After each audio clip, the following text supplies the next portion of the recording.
Praise the lord. దేవుని పరిశుద్ధ నామమునకు మహిమ కలుగునుగాక. మన ప్రభు అయిన యేసుక్రీస్తు నామములో మీ అందరికీ నా శుభములు ఆశీర్వాదములు తెలియజేస్తున్నాను. ఈరోజు ఒక అద్భుతమైనటువంటి లోతైనటువంటి వర్తమానము మీకు అందించటానికి పరిశుద్ధాత్మ దేవుడు నన్ను ప్రేరేపించాడు. ఖచ్చితంగా మీరు ఇదివరకు వినని సంగతులు మీరు వింటారని నేను నమ్ముతున్నాను. నా ప్రార్థనలో ప్రభు నాకు బయలుపరిచిన, నా వాక్య ధ్యానములో ప్రభు నాకు బయలుపరిచిన విషయాలు మీకు నేను తెలియజేస్తున్నాను. లూకా సువార్త 23వ అధ్యాయము 39 నుండి 43 వరకున్న వచనాలు ఒకసారి చదువుకుందాము. వ్రేలాడవేయబడిన నేరస్తులలో ఒకడు ఆయనను దూషించుచు, నీవు క్రీస్తువు కదా, నిన్ను నీవు రక్షించుకొనుము, మమ్మును కూడా రక్షించమని చెప్పాను. అయితే రెండవ వాడు వానిని గద్దించి, నీవు అదే శిక్షా విధిలో ఉన్నావు గనుక దేవునికి భయపడవా? మనకైతే ఇది న్యాయమే, మనము చేసిన వాటికి తగిన ఫలము పొందుచున్నాము గాని ఈయన ఏ తప్పిదమును చేయలేదని చెప్పి ఆయనను చూచి, యేసు, నీవు నీ రాజ్యములోనికి వచ్చినప్పుడు నన్ను జ్ఞాపకము చేసుకొనమనెను. అందుకైన వానితో, నేడు నీవు నాతో కూడా పరదైసులో ఉందువని నిశ్చయముగా నీతో చెప్పుచున్నానెను. ప్రార్థన చేసుకొని వాక్యపు వివరణలోనికి వెళ్దాము. దయచేసి చివరి వరకు దేవుని వాక్యము మీరు వినండి. వాక్యం పట్ల ఆసక్తి కలిగిన వారికి మాత్రమే నా ప్రసంగాలు అర్థమవుతాయని నేనైతే నమ్ముతున్నాను. ప్రార్థన. ప్రేమ కలిగిన మా దేవా, కరుణా సంపన్నుడా, కృపాసాగరుడా, సత్యదేవుడా, మహిమగల దేవా, మహోన్నతుడా, సర్వోన్నతుడా, నీకు స్తోత్రాలు చెల్లిస్తున్నాము. చదవబడిన పరిశుద్ధ లేఖన భాగములో నుండి మాతో మాట్లాడండి, మా అందరితో మాట్లాడమని యేసుక్రీస్తు శ్రేష్టమైన నామమున ప్రార్థిస్తున్నాను పరమ తండ్రి, ఆమెన్. ప్రభునందు ప్రియులారా, ఈరోజు రక్షణ లేని దొంగను గూర్చి మనము ధ్యానించబోతున్నాం. ఇదివరకు ఇదే వచనాల్లో నుంచి చాలా విషయాలు నేను చెప్పాను. రక్షణ పొందిన దొంగను గూర్చే దాదాపు 5 వర్తమానాలు నేను సీరియల్స్గా చెప్పాను. అలాగే ఆ ఇద్దరు దొంగలను గూర్చి కలిపి కూడా వర్తమానాలు చెప్పాను. అందులోకి యేసు ప్రభు పలికిన మాటను బట్టి కూడా వర్తమానము నేను చెప్పాను. చాలా లోతైన విషయాలు ఇందులో ఉన్నాయి. చాలా కాలం క్రిందట నేను ఒక వర్తమానము చెప్పాను. ఆ టైటిల్ ఏంటంటే ఇద్దరు అని. ఆది కాండము నుండి ప్రకటన గ్రంథము వరకు ఇద్దరు అనే సందర్భాన్ని, ఆ టాపిక్ని బట్టి నేను వాక్యానం చెప్పాను. ఆది కాండములో కయ్యూను, హేబేలు ఇద్దరు. ఒకరి అర్పణ దేవునికి ప్రీతికరమైనది, ఇంకొకరి అర్పణ దేవునికి అసహ్యం వేసింది. యాకోబు, ఏసావు. యాకోబును దేవుడు ప్రేమించాడు, ఏసావును దేవుడు ద్వేషించాడు. ఇస్మాయేలు, ఇస్సాకు దేవుని సంకల్పములో, దేవుని వాగ్దానం ప్రకారం పుట్టాడు. ఇస్మాయేలు దేవుని సంకల్పములో పుట్టలేదు, దేవుని వాగ్దాన పుత్రుడు కాడు. ఇంకా అలాగూ ధ్యానించుకుంటూ వస్తే ఇద్దరు మంచం మీద పడుకొని ఉంటే ఒకడు ఎత్తబడుతున్నాడు, ఒకడు విడువబడుతున్నాడు. ఇద్దరు రోలు తిరగలి విసురుతూ ఉంటుంటే ఒకరు ఎత్తబడుతున్నారు, ఒకరు విడువబడుతున్నారు. ఇద్దరు పొలంలో పనిచేస్తే ఒకరు ఎత్తబడుతున్నారు, ఒకరు విడువబడుతున్నారు. యోసేపు కాలంలో యోసేపుతో పాటు జైల్లోనికి ఇద్దరు వచ్చారు. పానదాయకుల అధిపతి, భక్ష్యకారుల అధిపతి. భక్ష్యకారుల అధిపతి శిక్షించబడ్డాడు, మరణానికి పాత్రుడైపోయాడు. పానదాయకుల అధిపతి బయటికి వచ్చేశాడు, విడుదల పొందాడు, తిరిగి తన ఉద్యోగం తాను పొందుకున్నాడు. యేసు ప్రభుతో సిలువ వేయబడుతున్న ఇద్దరు దొంగలలో ఒకడు పాతాళానికి పోయాడు, ఒక ఆయన పరదైసుకు వెళ్ళాడు. ఇలాగా ఒక టాపిక్ని చాలా కాలం క్రిందట నేను యూట్యూబ్లో చెప్పాను. నా పాత మెసేజ్లు వెతికితే అందులో మీకు దొరుకుతాయి. చాలా అమూల్యమైనటువంటి సందేశాలు చాలా ఉన్నాయి, అవి మీకు దొరుకుతాయి. అయితే ఈరోజు ఈ రక్షణ లేని దొంగను గూర్చి కొన్ని విషయాలు మేము ముందు ఉంచాలని, అది మన ఆధ్యాత్మిక జీవితానికి చాలా మేలుకరమైనటువంటి మాటలని, చాలా ఉపయోగకరమైనటువంటి మాటలని నేను తలంచుచు పరిశుద్ధాత్మ సహాయంతో మీ మధ్యకు వచ్చాను. మొదటిగా మనం గమనిస్తే ఈ రక్షణ లేని దొంగలో సాతాను ఉన్నాడు. ఇది మీరు గమనించాలి. అతని లోపల సాతాను ఉన్నాడని మనకు అక్షరాలు కనబడట్లేదు, అక్షరాల్లో ఎక్కడ దొరకలేదు. మత్తయి సువార్త కానీ, మార్కు సువార్త కానీ, లూకా సువార్త కానీ, ఈ దొంగను గురించి రాయబడిన ఈ 3 సువార్తల్లో ఎక్కడా కూడా వానిలో సాతానున్నాడు అనే అక్షరము మనకి కనబడదు. ఇస్కరియోతు యూదాలోకి సాతాను ప్రవేశించునను వచనం మనకి యోహాను సువార్తలో కనబడింది, కానీ ఈ రక్షణ లేని దొంగలోనికి ప్రవేశించినట్లుగా మాత్రం కనబడలేదు. మీరు చూడండి, యోహాను సువార్త 13వ అధ్యాయము 26-27 వచనాలు.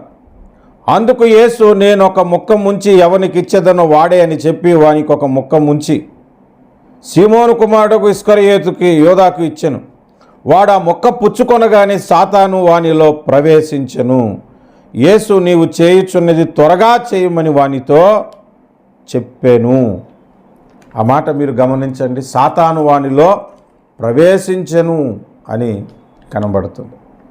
సాతాను వాని లోపలికి ప్రవేశించను అనగా ఈ రక్షణ లేని దొంగలోనికి ప్రవేశించనని నేను చెబుతున్న మాటకు అర్థం ఏంటంటే, అక్షరాలలో మనకి సత్యము దొరకదు, అక్షరాలు వెనకున్న పరిశుద్ధాత్మ మనకు నేర్పిస్తే తప్ప. ఇందు విషయమై పౌలు లేఖనాలను గురించి ఏమని మాట్లాడాడంటే, కొరింథీయులకు రాసిన 2వ పత్రిక 3వ అధ్యాయము 7వ వచనములో, అక్షరము చంపును, ఆత్మ జీవింపజేయును. అక్షరము చంపును కానీ ఆత్మ జీవింపజేయును అన్నాడు.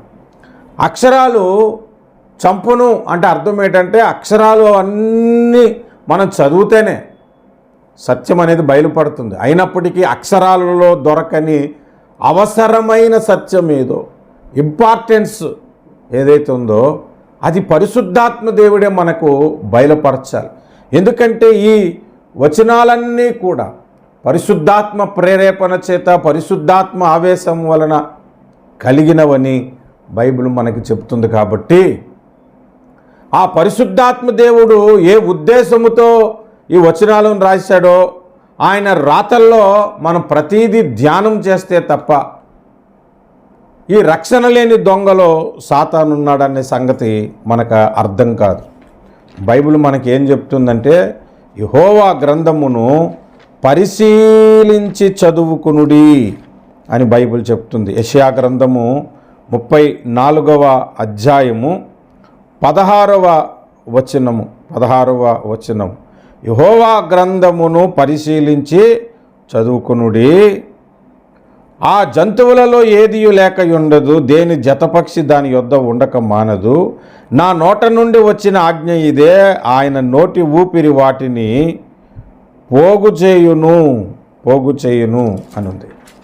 అంతేకాదు యెషయా గ్రంథము 27వ అధ్యాయం అనుకుంటా, యెహోవా వాక్యము కొంత ఇచ్చట కొంత అచ్చట మీకు లభించును అని కనబడుతుంది.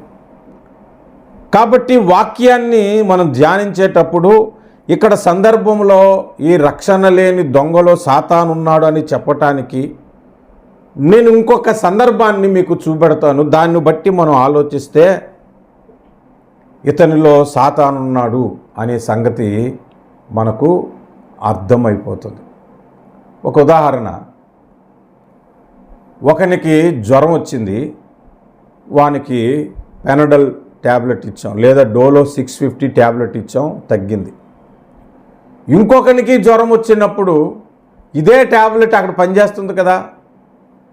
అలాగే సందర్భంలో కూడా మనం జాగ్రత్తగా ఆలోచిస్తే, మీరు దయచేసి తీసి చూడండి, మత్తయి సువార్త 16వ అధ్యాయము.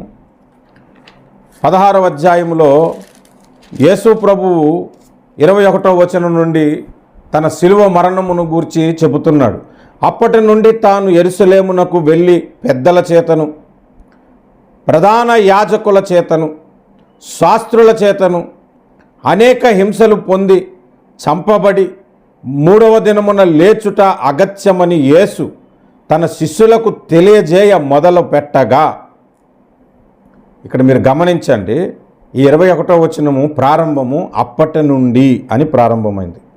ఆ 21వ వచనం ఆఖరిలో మొదలు పెట్టగా అని కనబడుతుంది. ఇప్పుడు 22 చదువుదాం. పేతురు ఆయన చేయి పట్టుకొని, ప్రభువా అది నీకు దూరమగునుగాక, అది నీకెన్నడూ కలుగదని ఆయనను గద్దింపసాగెను. 23 అయితే ఆయన పేతురు వైపు తిరిగి, సాతానా నా వెనక్కి పొమ్ము అన్నాడు. ఎవరిని అన్నాడు? పేతుర్ని అన్నాడు. పేతురు నా వెనక్కి పొమ్ము అనట్లే, సాతానా నా వెనక్కి పొమ్ము అంటున్నాడు. అంటే యేసు ప్రభు యొక్క శిలువ మరణమును గూర్చి, హింసలు పొంది ఆయన చంపబడతాడని, 3వ దినమున లేస్తాడని చెప్పిన మాటలు సాతానికి నచ్చలేదు. దాన్ని ఆపటానికి పేతుర్ని ప్రేరేపించాడు అని నేను గతంలో దీని గురించి కూడా చెప్పాను. సాతానా నా వెనక్కి పొమ్ము అనే వాక్యం యొక్క టైటిల్ పేరుది.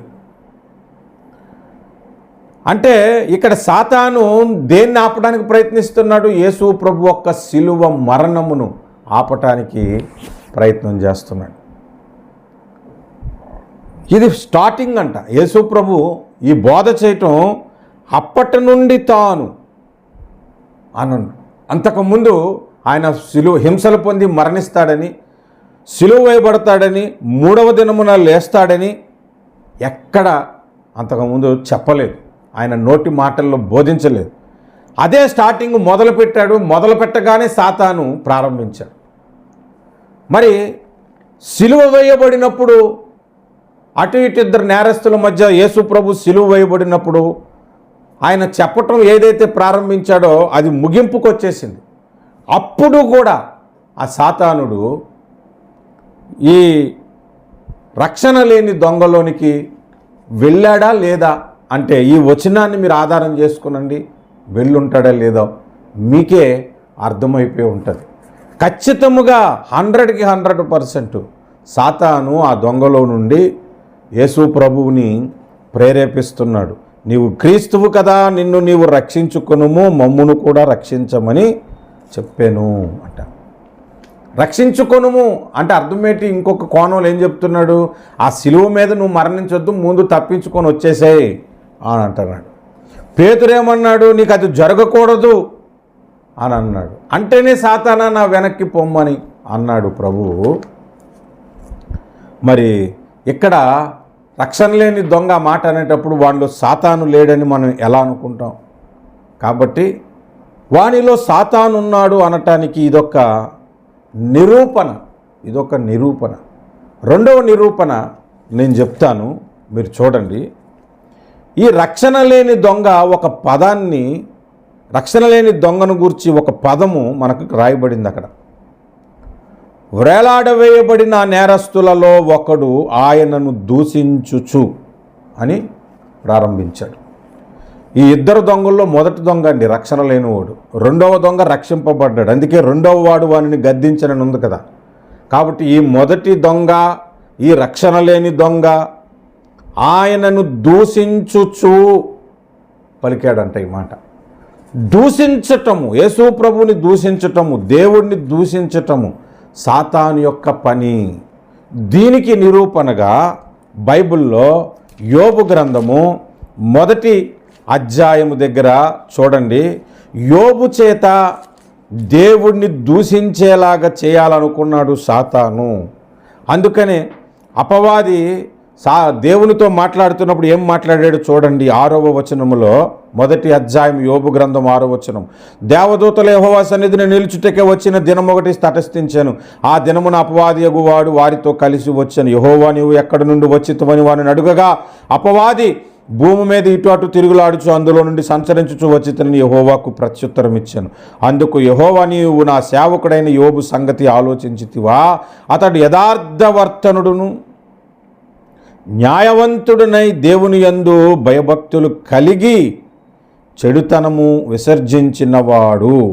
భూమి మీద అతని వంటి వాడెవడును లేడు అని అడుగగా, అపవాది యోబు యోరకయే దేవుని యందు భయభక్తులు కలిగి ఉన్నాడా? నీవు అతని ఇంటి వారికిని అతనికి కలిగిన సమస్తమును చుట్టూ కంచె వేసితివి కదా. నీవు అతని చేతి పనిని దీవించి ఉండుట చేత అతని ఆస్తి దేశంలో బహుగా విస్తరించి ఉన్నది.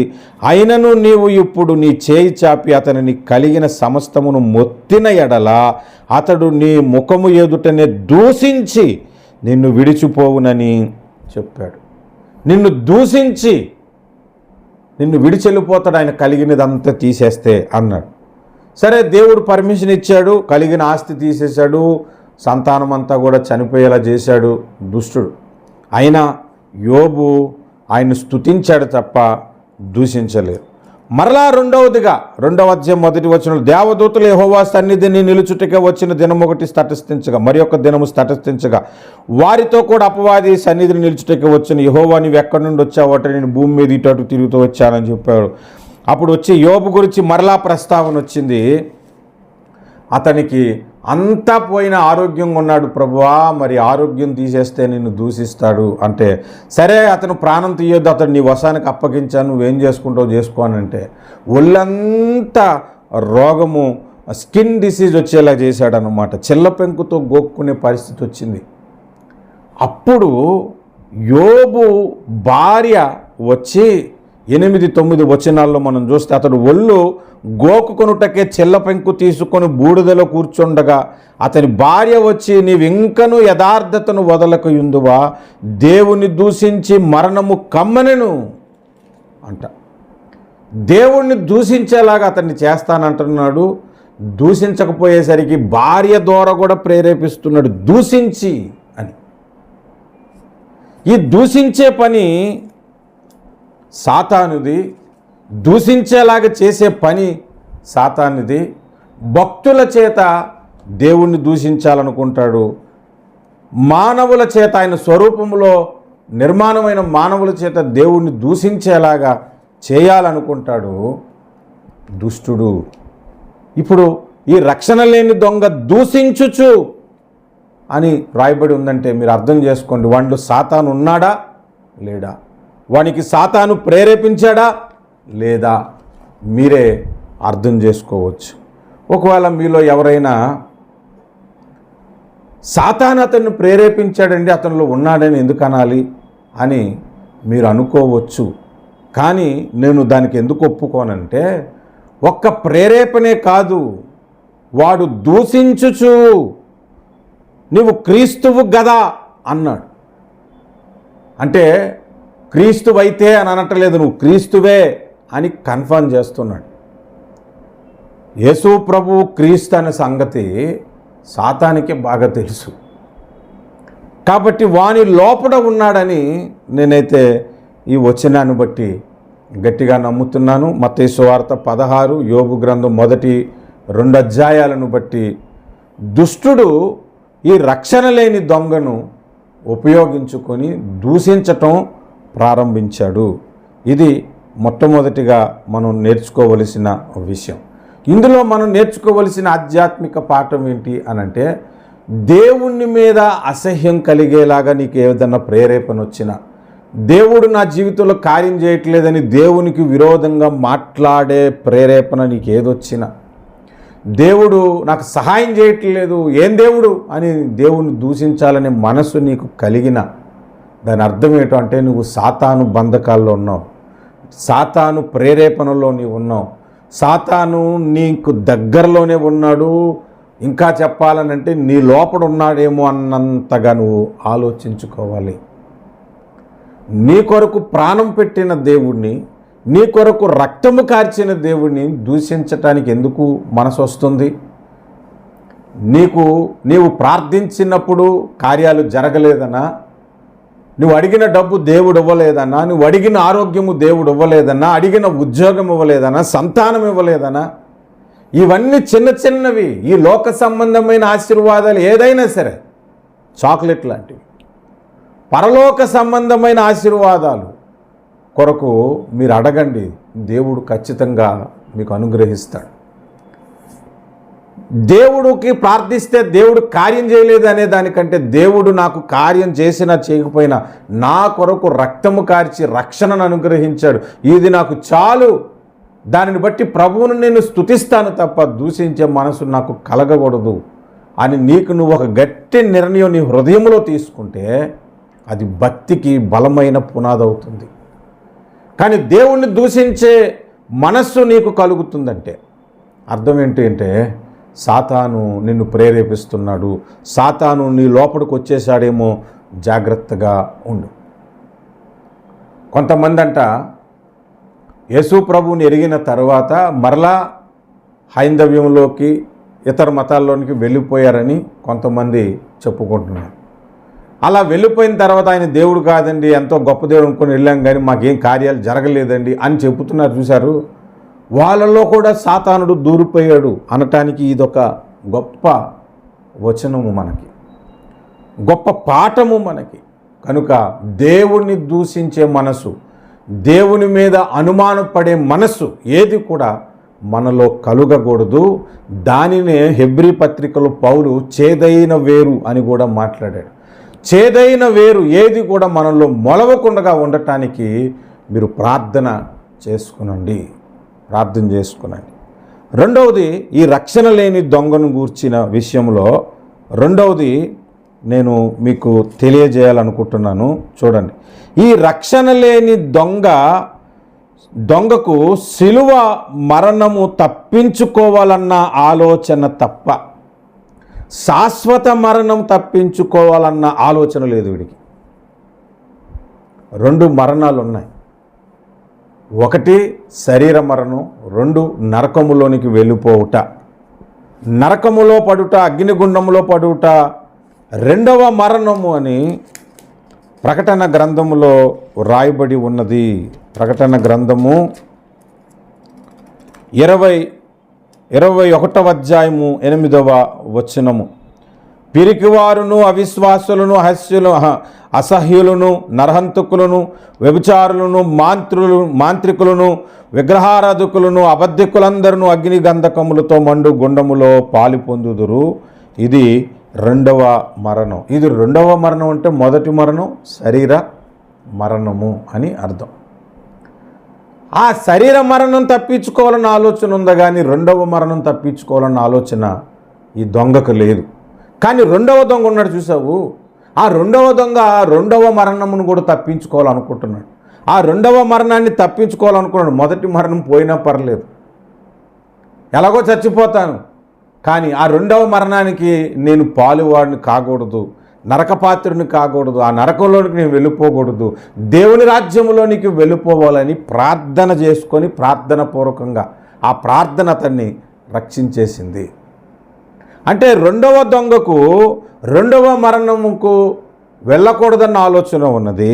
ఈ మొదటి దొంగకు అసలు మొదటి మరణము వద్దు, రెండవ మరణం గురించి అసలు ఆలోచనే లేదు. ఇది మనం వాడి దగ్గర నుంచి నేర్చుకుంటున్న రెండవ పాఠం. చాలామంది క్రైస్తవులు ఇక్కడ నేర్చుకోవలసిన ఈ రెండవ పాఠం దగ్గర నుంచి పాఠం ఏంటంటే, చాలామంది క్రైస్తవులు ఒక వచనాన్ని జీర్ణించుకోలేదు, వాళ్ళు హృదయంలో భద్రం చేసుకోలేదు. ఆ వచనం ఏంటో మీకు చూపెడతాను చూడండి. 1 కొరింథీ పత్రిక 15వ అధ్యాయము 19వ వచనం. నీ జీవితకాలము మట్టుకే మనము క్రీస్తునందు నిరీక్షించిన వారమైన ఎడల మనుషులందరికంటే దౌర్భాగ్యులమై యుందుము అన్నాడు. ఈ జీవితకాలం మట్టుకే అనంటే ఈ జీవితము కాక ఇంకొక జీవితం ఉన్నది. మరణానికి యువతలొక జీవితం ఉన్నది, మరణానికి అవతలొక జీవితము ఉన్నది. మరణానికి యువతల భూమి మీద జీవిస్తాం, మరణానికి అవతల అయితే నరకములో లేదా పరలోకములో మనం జీవిస్తాము. మరణం తర్వాత పరలోకానికి వెళ్ళటానికి మార్గము తెరిచిన యేసు ప్రభువుని మనం అంగీకరించి, యేసు ప్రభువుని మనం ఆరాధిస్తూ, ఆయనకు ప్రార్థిస్తూ, బాప్తిస్మం పొందుకుంటూ, ఆయన సన్నిధికి వస్తూ, ఆయన వాక్యాన్ని చదువుతూ కూడా ఈ జీవిత కాలము మట్టు కొరకే నిరీక్షణ ఉంచిన వారమైతే అందరికంటే దౌర్భాగ్యులమై ఉందుము అన్నాడు. అంటే రక్షణ లేని వారందరికంటే కూడా దౌర్భాగ్యులు ఎవరంటే, రక్షణ పొంది కూడా ఈ లోక ఆశీర్వాదాల కొరకే బ్రతికేవారు, మరణం తర్వాత జీవితం కొరకు ఆలోచించని వారు అని అర్థం. దానికి సాదృశ్యమే ఈ దొంగ, ఈ రక్షణ లేని దొంగ. యేసుతో పాటు సిలువ వేయబడిన ఇద్దరు దొంగలలో రక్షణ లేని దొంగ ఒక సాదృశ్యముగా కనబడుతున్నాడు. ఈనాడు క్రైస్తవులలో చాలామంది ఈ లోకాశీర్వాదాల కొరకే పరుగులెడుతూ, ప్రభు అంటే నా అప్పు తీర్చువాడని, ప్రభు అంటే నాకు సంతానం ఇచ్చేవాడని, నాకు బాగు చేయువాడని, ఆస్తిపరుని చేసేవాడని, నన్ను ఇల్లు కట్టుకునేలా చేస్తాడని, సుఖ సౌఖ్యాలతో నన్ను జీవించేలా చేస్తాడని మాత్రమే నమ్మి మరణం తర్వాత నాకు పరలోకాన్ని ఇస్తాడు, దాని కొరకు ఈ లోకంలో నేను ఏది నష్టపోయినా పర్వాలేదు, ఎంత అవమానమైనా పర్వాలేదు, ఎంత అనారోగ్యమైనా పర్వాలేదు, ఎన్ని కష్టాలైనా నేను భరిస్తాను, పరలోక రాజ్యం నాకు కావాలి అనే ఆ పరలోక రాజ్యపు దృష్టి లేనివాడు, ఆ నిత్యజీవపు ఆలోచన లేనివాడు నరకానికి పోతాడు. అది రెండవ మరణం. ఆ రెండవ మరణము కొరకు ఆలోచన లేని వ్యక్తిగా ఈ రక్షణ లేని మొదటి దొంగ మనకు కనబడుతున్నాడు. ఇది రెండవదిగా మనం నేర్చుకోవలసిన పాఠం. మూడవది మనం గమనిస్తే, ఈ రక్షణ లేని దొంగ పలికిన పదంలో నీవు క్రీస్తువు గదా అన్నాడు. అంటే క్రీస్తు అంటే ఎవరో ఈయనకి తెలుసు అన్నమాట. క్రీస్తు అన్న మాటకు అర్థం ఏంటి? అభిషక్తుడు అని అర్థం. రక్షింపబడిన దొంగకు కూడా క్రీస్తు అనే సంగతి తెలిసిన ఆయన ఏమని పిలిచాడు? మీరు గమనించండి, ఏమని పిలిచాడు? యేసు అని పిలిచాడు. ఈయన క్రీస్తు అని ఎరిగి క్రీస్తు అని పిలిచాడు. అంటే రక్షణ పొందిన దొంగ, ఆయన నుండి కలిగే రక్షణ మీద దృష్టి ఉంది. ఈయనకి ఆయన యొద్ద నుండి వచ్చే రక్షణ మీద దృష్టి లేదు. క్రీస్తు కాబట్టి, శక్తిమంతుడు కాబట్టి, బలవంతుడు కాబట్టి, అన్ని విధాలైనటువంటి పవర్స్ ఉంటాయి కాబట్టి, ఆ శక్తితో నీవు సిలువను తప్పించుకొని నన్ను కూడా తప్పించుకొని ఆయన శక్తి మీద ఆధారపడుతున్నాడు తప్ప ఆయన రక్షణ మీద ఆధారపడట్లే. ఈనాడు చాలామంది క్రైస్తవులకి దేవుని దగ్గర నుంచి కృపావరాలు కావాలి, దేవుని దగ్గర నుంచి ఆశీర్వాదాలు కావాలి, దేవుని దగ్గర నుంచి బలము కావాలి, దేవుని దగ్గర నుంచి ఆరోగ్యము కావాలి. కానీ దేవుని కొరకు జీవించటానికి ఇవన్నీ పోయినా పర్వాలేదు, క్రీస్తు నాకు కావాలి, యేసు నాకు కావాలి, ఆయన రాజ్యము నాకు కావాలి అనుకునే వాళ్ళు చాలా తక్కువైపోయారు. కాబట్టి మూడవదిగా మనం ఏం నేర్చుకుంటున్నామనంటే, ఇందులో పుట్టు క్రైస్తవులు కూడా కనబడుతూ ఉన్నారు. పుట్టుకు నుంచే క్రైస్తవులు యేసు ప్రభు దేవుడని తెలుసు, క్రీస్తు రాజు దేవుడని తెలుసు, కానీ రక్షణ మీద దృష్టి ఉండదు. చర్చికి వెళ్ళటం అలవాటైపోయింది, ప్రభు నేర్పిన ప్రార్థన, పరలోక ప్రార్థన చేయటం అలవాటైపోయింది, బయటికి వెళ్ళినప్పుడు ప్రార్థన చేయటం అలవాటైపోయింది, ఎగ్జామ్ రాసినప్పుడు ప్రార్థన చేయటం అలవాటైపోయింది, బైబిల్ చదవటం అలవాటైపోయింది. కానీ ఆయన ఇచ్చే రక్షణ పొందుకొని మారుమనసు పొంది, మారుమనసులో ఎదుగుతూ ప్రభుకి ఇష్టడుగా నేను బ్రతకాలన్న ఆలోచన లేని క్రైస్తవులు చాలామంది ఉన్నారు.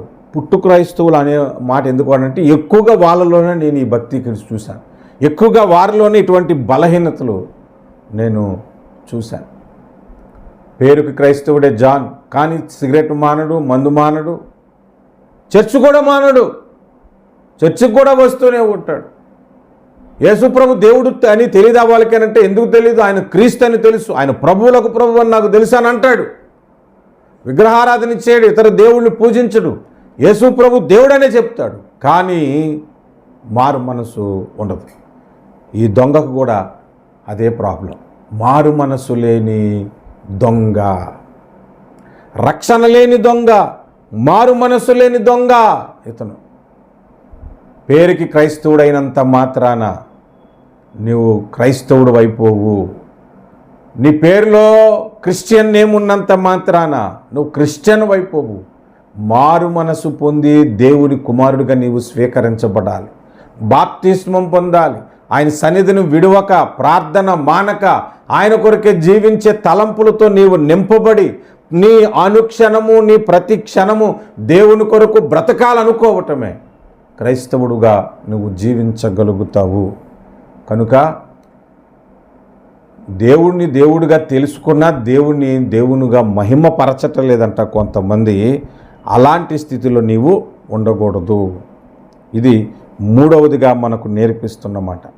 ఈ రక్షణ లేని దొంగ నుంచి నాలుగవదిగా మనం ఏం నేర్చుకోవాలంటే 40వ వచనములో, రెండవ వాడు వానిని గద్దించి, నీవు అదే శిక్షావిధిలో ఉన్నావు గనుక దేవునికి భయపడవా అన్నాడు.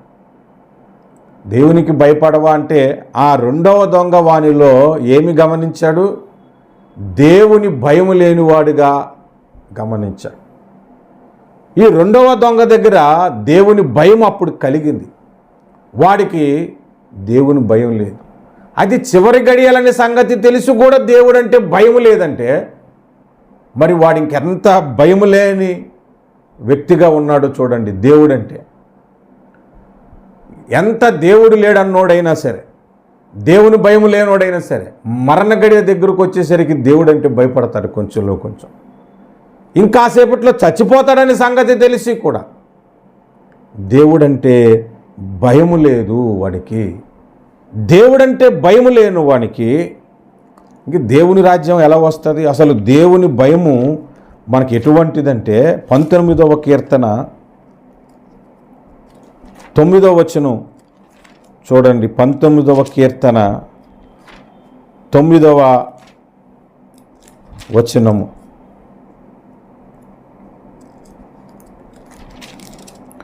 యెహోవా యందైన భయము పవిత్రమైనది, అది నిత్యము నిలుచును అని ఉంది. యెహోవా యందైన భయము పవిత్రమైనది, అది నిత్యము నిలుచును అట. దేవునికి భయపడితే ఆ భయము నిన్ను నిత్యము నిలిచేలా చేస్తుంది. అది పవిత్రమైనది అంట. ఈరోజు పాపము చేస్తున్నాడంటే అర్థం ఏంటో తెలుసా? అపవిత్రత ఆడికి అంటుకుంటుందంటే అర్థం ఏంటో తెలుసా? దేవుని భయం లేదు కాబట్టి. దేవుని భయం ఉన్నోడు వ్యభిచారం చేస్తాడా? దేవుని భయం ఉన్నోడు దొంగతనం చేస్తాడా? దేవుని భయం ఉన్నోడు అబద్ధం చెప్తాడా? దేవుని భయం ఉన్నోడు ఎదుటివాడిని మోసం చేస్తాడా? దేవుని భయం ఉన్నోడు ఒక సేవకుడిని దూషిస్తాడా? ఒక సేవకుడి మీద నిందలు మోపుతాడా? ఒక సేవకుడిని దుర్భాషలాడుతాడా? దేవుని భయం ఉంటే మీరు ఆలోచన చేయండి. దేవుని భయము లేని క్రైస్తవులు ఈనాడు చాలామంది ఉన్నారు. యూట్యూబుల్లో కూడా తిట్టుకుంటున్నారు. నువ్వు మనిషికి పుట్టలేదు అంటున్నాడు ఒక ఆయన, ఇంకొక పాస్టర్ని. ఇంకొక పాస్టర్ని నువ్వు మనిషికి పుట్టలేదు, జంతువులకు పుట్టామంటున్నాడు. ఆ మాట విన్న తర్వాత ఆయన అంటాడు, నువ్వు కూడా మనిషికి పుట్టలేదు, నువ్వు కూడా మీరు మీ సంఘస్థులు మీ సంఘ కాపరంతా మనుషులకు పుట్టలేదు, జంతువులకే పుట్టారా మీరు కూడాను అని అంటున్నాడు. తెలివిగా భయంకరమైన తిట్లు తిట్టుకుంటున్నాడు. దేవుని భయం ఎక్కడుంది? ఒక బలముగా వాడబడిన సేవకుని దూషిస్తున్నాడంటే దుర్బోధ ఖండించవచ్చు, ఖండించే విధానంలో ఖండించకుండా నువ్వు దూషిస్తున్నావు అంటే ఆలోచించుకోవలసింది ఏంటంటే దేవుని భయం నీకు లేదు అంటే పవిత్రత నీకు లేదు, పరిశుద్ధత నీకు లేదు. ఈ రక్షణ లేని దొంగకు దేవుని భయం లేదు కాబట్టి వీడికి పరిశుద్ధత అనేది అసలు ఇష్టమే లేదు. దేవుని భయం కలిగి ఉన్న రెండవ దొంగనికి పరిశుద్ధత కలిగింది. అప్పుడు ఇక మీదట నేను చేస్తున్న తప్పులన్నిటికీ న్యాయమైన శిక్ష పొందుతున్నాను, నా జీవితం ఇంక చాలు, ఈ తప్పులు ఇంక నేను చేయను, చేసే అవకాశం కూడా లేదు, కానీ ప్రభువా నన్ను నీ రాజ్యంతో నన్ను జ్ఞాపకం చేసుకో, నీ వచ్చినప్పుడు నన్ను జ్ఞాపకం చేసుకో అని ప్రార్థించేశాడు. దేవుని భయము లేని వ్యక్తులు ఈనాడు చాలామంది క్రైస్తవ్యంలో ఉన్నారు. ఇదొక పాఠంగా దేవుడు నాలుగవదిగా మనకు నేర్పిస్తున్నాడు. దేవుని భయం ఉంటే నువ్వు సిగరెట్లు ఎందుకు తాగుతావు, దేవుని భయం ఉంటే సేవకుని మీద చాడీలు ఎందుకు చెప్తావు? దేవుని భయం ఉంటే సేవకుడైనా సరే విశ్వాసులను ఎందుకు తోలనాడుతావు? దేవుని భయం ఎక్కడుంది? దశంభాగం ఇచ్చేవాడిని బాగా ప్రేమించే సేవకులు ఉన్నారు, ఇవ్వలేని వాడిని ద్వేషించే సేవకులు కూడా ఉన్నారు. ఇచ్చేవాడిని ఆశీర్వదిస్తపడతావు అని అంటారు, ఇవ్వలేని వాడిని నాశనం అయిపోతావు అని శపించే వాళ్ళు ఉన్నారు. బాబు, ఇచ్చి నువ్వు దీవించబడని చెప్పు, అంతేగాని నువ్వు శపించవద్దు. వాడేదో దశమభాగం ఏ పరిస్థితుల్లో ఇవ్వలేకపోయాడో ఏమో, ఎలుమాను వాడిని శపించినట్లు, పౌలు శపించినట్లుగా, సువార్తకు ఆటంకం అయిన వాడిని శపించినట్లుగా దశమభాగంలో నుండి శపించేసే పనికి మాలిన సేవకులు కూడా ఉన్నారు. వీళ్ళకి దేవుని భయం లేదు. దేవుని భయం లేదు. దేవుని భయము లేని భక్తే కాదు. నువ్వు ఎన్ని మర్మాలైనా తెలుసుకో, దేవుని భయం లేకపోతే ఉపయోగం లేదు. నువ్వు ఎన్ని సంఘాలన్నా కట్టు, దేవుని భయం లేకపోతే ఉపయోగం లేదు. గంటల గంటలు నువ్వు ప్రార్థన చేయు, దేవుని భయం లేకపోతే ఉపయోగం లేదు. రోజంతా బైబిల్ చదువు, దేవుని భయం లేకపోతే ఉపయోగం లేదు. అది భక్తే కాదు. కనుక ప్రభు మనతో మాట్లాడుతూ ఉన్నాడు ఈ మాటల ద్వారా. ఈ రక్షణ లేని దొంగ గురించి మనతో మాట్లాడుతున్నాడు. దేవుని భయం కలిగి మనం జీవించాలి అని. 5వ విషయం, వీని గురించి, ఈ రక్షణ లేని దొంగ గురించి మనం ఆలోచిస్తే, ఆ 2వ దొంగ, రక్షణ పొందిన దొంగ ఏం మాట్లాడాడో చూడండి. నీవు దేవునికి భయపడవా? మనకైతే ఇది న్యాయమే అన్నాడు. ఇది న్యాయమే అన్నాడు. మనం చేసిన తప్పులకు న్యాయమైన శిక్ష మనం పొందుతున్నాం. నీవు చేసిన తప్పుకు కూడా న్యాయమైన శిక్ష నీవు పొందుతున్నావు. నాకు ఆ శిక్ష వద్దు, ఆ శిక్ష నుండి నేను తప్పించుకోవాలి అనుకుంటున్నాడంటే వీడు న్యాయవంతుడు కాదు. అసలు ఒక విషయం చెప్తాను, మీరు వినండి. ఎంత భక్తి చేసినా న్యాయము లేనివాడు దేవునికి ఇష్టడు కాడు. అసలు దేవుడు మన దగ్గర నుంచి ఏం కోరుకుంటున్నాడో మీరు చూడండి. బైబిల్లో నుంచి ఒక 3 సందర్భాలను మీకు నేను చూపెడతాను. మీకా గ్రంథము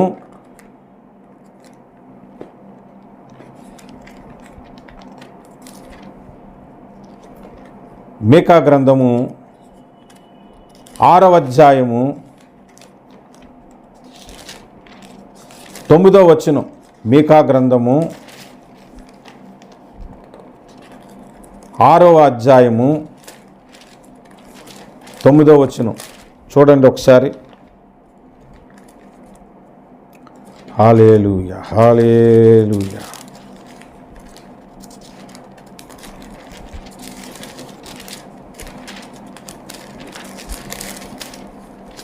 కొత్త బైబిల్ కొద్దిగా అంటికిపోతూ ఉన్నాయి పేపర్లు.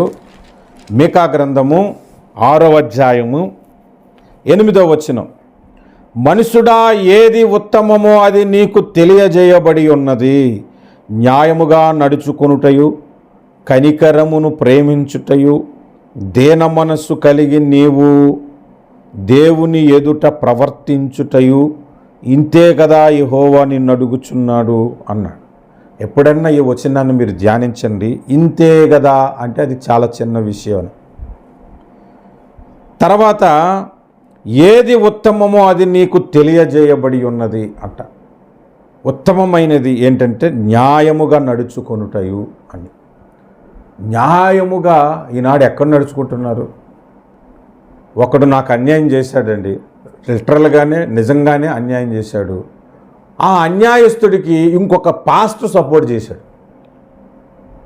వాడు న్యాయంగా ఎక్కడ నడుచుకుంటున్నాడు? ఆ పాస్టరు నాకు మోసం చేసినాడు పాస్టరే, ఆ పాస్టర్కి సహాయం చేస్తున్నాడు కూడా ఒక పాస్టరే. న్యాయముగా ఎలా నడుచుకున్నాడు? దేవుడు ఏం కోరుకుంటున్నాడంటే న్యాయముగా నడుచుకొనుట దేవుడు కోరుకుంటున్నాడు. అది ఇంతే కదా అన్నాడు. ఇంకా మనం చూస్తే 23వ అధ్యాయము, మత్తయి సువార్త 23వ అధ్యాయము 23వ వచనం. అయ్యో వేషధారులైన శాస్త్రులారా, పరిసయ్యులారా, మీరు పుదీనాలోను, సోపులోను, జీలకర్రలోను 10వ వంతు చెల్లించి ధర్మశాస్త్రములో ప్రధానమైన విషయములను అనగా న్యాయమును కనికరమును అన్నాడు. ధర్మశాస్త్రంలో ప్రధానమైన విషయాలంటే ఏంటి? న్యాయము. అది మొదటే రాయబడి ఉంది. ఉత్తమమైనది ఏదో నీకు తెలియజేయబడి ఉంది, అదేంటంటే న్యాయము. అది కూడా మొదటే వ్రాయబడి ఉన్నది. నువ్వు ఎన్ని దశంభాగాలు సోపులోను, జీలకర్రలోను, పుదీనాలోను, బియ్యంలోను, గుడ్లలోను, కోళ్ళలోను, నీకు వచ్చే జీతములోను అన్నిట్లో దశంభాగం ఇచ్చి న్యాయముగా నువ్వు వ్యాపారం చేయకపోయినా, న్యాయముగా నువ్వు నడుచుకొనకపోయినా, న్యాయముగా నువ్వు మాట్లాడకపోయినా, న్యాయముగా నువ్వు ప్రవర్తించకపోయినా దేవునికి ఇష్టం లేదు. దేవుడు ఇష్టపడడు. ఇంకొక మాట నేను చూపెడతాను. 3 వచనాలు అన్నానుగా, చూడండి. కొరింథీయులకు రాసిన పత్రిక 6వ అధ్యాయము 9వ వచనము. అన్యాయస్తులు దేవుని రాజ్యమునకు వారసులు కానెరరని మీకు తెలియదా అన్నాడు పౌలు భక్తుడు. అన్యాయస్తులు దేవుని రాజ్యమునకు వారసులు కారని మీకు తెలియదా అని. నేను నా ఆస్తిని నా బావ, మా వైఫ్ వాళ్ళ అన్నయ్య తెనాల్లో దోచుకున్నాడు. వైజాగ్లో నా సొంత తమ్ముడు వాడు కబ్జా చేశాడు. ఇందు విషయమై నేను కోర్టుకి వెళ్ళాను, లాయర్ దగ్గరికి వెళ్ళాను. ఆ లాయర్ దగ్గరికి వచ్చిన ప్రతి కేసులో 80% కేసులు క్రిస్టియన్స్వే. జాన్, పాల్, ఇంకా ఎస్తేర్ అని, తర్వాత ఇంకా రకరకాల అన్ని క్రైస్తవుల పేర్లేనండి. ఎక్కువ కేసులంట కోర్టుల్లో మన ఇండియాలో క్రైస్తవులవే ఎక్కువగా. నేను చాలామందిని చూశాను, విన్నాను, నా కళ్ళతో చూశాను, నా చెవులతో విన్నాను. అంటే అందులో అన్యాయం అయిపోయిన వాళ్ళు ఉన్నారు, న్యాయంగా ఉండేవాళ్ళు కూడా ఉన్నారు. కోర్టుకు వచ్చినంత మాత్రాన్ని తప్పుడోళ్ళని అనట్లేదు నేను. యేసు ప్రభువు కూడా కోర్టుకు వెళ్ళాడు, యేసు ప్రభువును కూడా అరెస్ట్ చేశారు. కాబట్టి వాళ్ళు తప్పుడు వాళ్ళని కాదు మన అర్థం. కానీ అందులో ఎవరో అన్యాయం చేశారు కదా. అది నీవైతే నువ్వు దేవుని రాజ్యానికి అన్ఫిట్, దేవుని రాజ్యానికి అర్హుడువు కావు, దేవుని రాజ్యానికి యోగ్యుడు కావు. You are not eligible for the kingdom of God. న్యాయముగా నీవు ఉంటేనే దేవుడు నిన్ను పరలోక రాజ్యానికి తీసుకొని వెళ్తాడు. ఒకవేళ ఏదైనా పరిస్థితుల్లో, తప్పనిసరి పరిస్థితుల్లో ఎదుటివానికి అన్యాయం చేసేసావు అనుకుంటే దాన్ని తిరిగి రికవర్ చేసుకోవటానికి ప్రయత్నం చేయాలి. దానినే గొప్ప మారు మనసు అని అంటారు. చూడండి, లూకా సువార్త 19వ అధ్యాయము, లూకా సువార్త 19వ అధ్యాయము 8వ వచనం. జక్కయ్య నిలవబడి, ఇదిగో ప్రభువా, నా ఆస్తిలో సగం పేదలకు ఇచ్చుచున్నాను.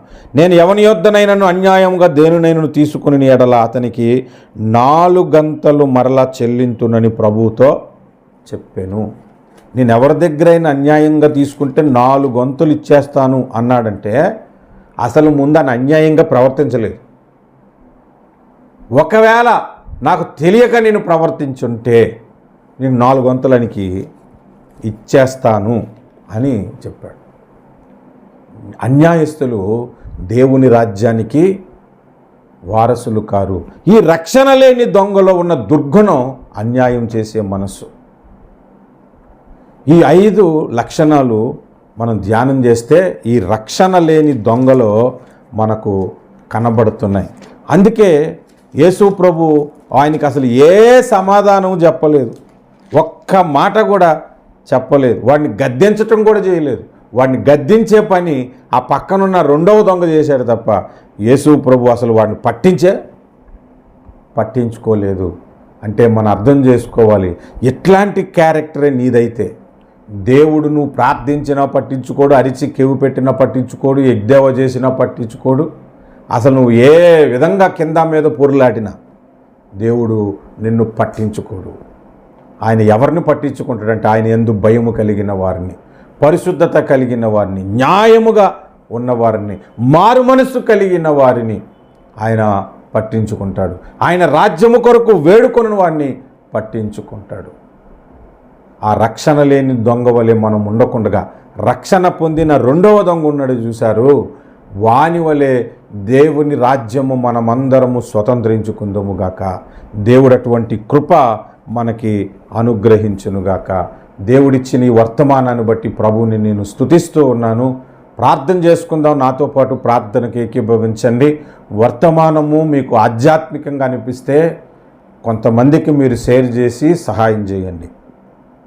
ప్రేమ కలిగిన మా ప్రియమైన పరలోకపు తండ్రి, సకల ఆశీర్వాదములకు కారణభూతుడా, మహిమయు ఘనతయు ప్రభావములకు యోగ్యుడా, దీర్ఘశాంతుడా, మా పైన కనికరము చూపి రక్షణ పొందే కృప మాకు అనుగ్రహించారు.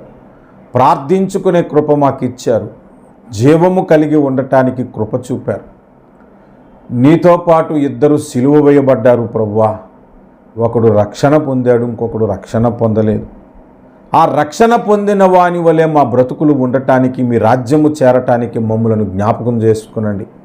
ఆ రక్షణ లేని వాని జీవితమును, వాడి హృదయమును, వాడి ఆలోచనలను మాకు బయలుపరిచి ఈ దినమందు మమ్మల్ని హెచ్చరించారు. నీకు స్తోత్రాలు.